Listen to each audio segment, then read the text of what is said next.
เดน้ำตาเอ้ยเจียงแดงคือนำแต่โคเต็มควันอยู่หัวแดงเวิร์นตีหันนาบนได้หลังเขาที่มีใจเดจะให้ตรงที่มันชิ้นความคุ้นตาผมหอมเดน้ำตาเดี๋ยวรอให้สะใหญ่หนึ่งตีตรงที่มีกาใครไปสื่อดูยักษ์ความลูกเก่าวันหันพิมพ์วันนาโยกาเสียที่เก่าหน้าทำเมื่อการก่อน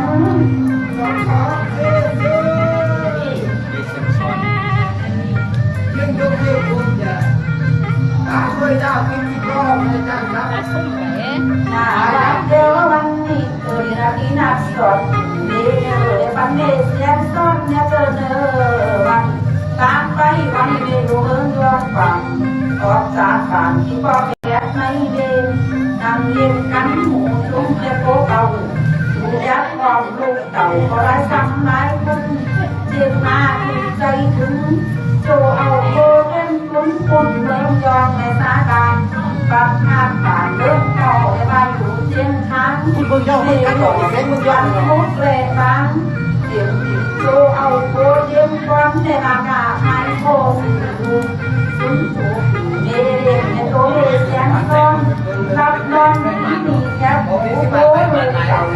ถึงเบอร์เรียนหาเขาบะกองถึงอันตุยโคเก่าตาจากเมืองคุณสุดกับคุณที่ขาดสายตาอ่อนลูกเก่าลูกเอามากกว่าผู้ลูกชายเหรอผู้ลูกชายไหนยะใช่บ้านคุณเป็นค่ะ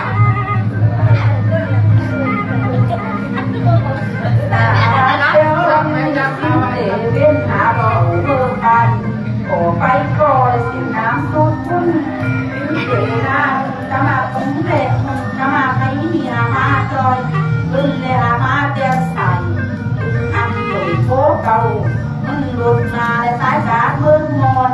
หลุดมาในเสียงเสียงซ้นในบุจอมลุงเก่าเดือเบโอไหล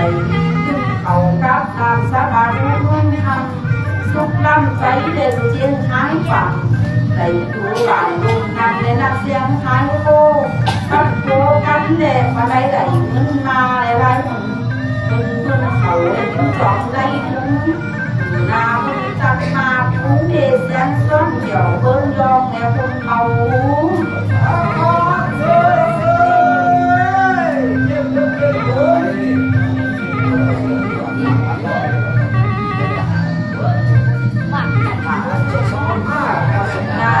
เดี๋ยววันนี้จะมาโผเก่าไหลตายแล้วไปเบไปหาไหที่แดนบริการมัน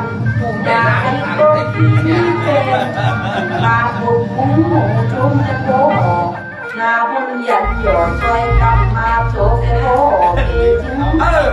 มันตั้งแต่กินไหลเงินมาโผล่เพื่อการที่โผล่เดินไปไปโผล่จอดอธิใจเล่าสาวมาบุญนั่นมาเสียงต้องต้องกินเมเดนเดี๋ยวมันขับบอกกินเบาสีกั้งแล้วไอ้นักเสียงคายโคกะว่าเมยังเบาเอาโคเดี๋ยวปัดโคโตเขาอารามในไรวัดกองกัดใส่มีไว้และสินหาและสินแสบกับโตจะเอาอย่างนี้คำว่าสินโตเลยก่อนตั้งบนในสุนถูกคำตอนไปแล้วมีเสียงซ้อนเลยคุณงามเลยติดน้ำกันหนึ่งจอมดูเต่ามีสูงหมาเขาตูมือโจเมใจใครผู้หญิงมันช่วยบ่อยเลยใจเราเลยหาตรงนั้นช้อนนี่แหละก็เดี๋ยวเอาพูดมาบอกคนเลยเดี๋ยว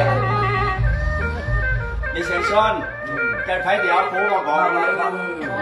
น่ารักเดียววันนี้คนที่นั่งนอนกองปรากฏเด็กมาที่ขับปันขับคนหัด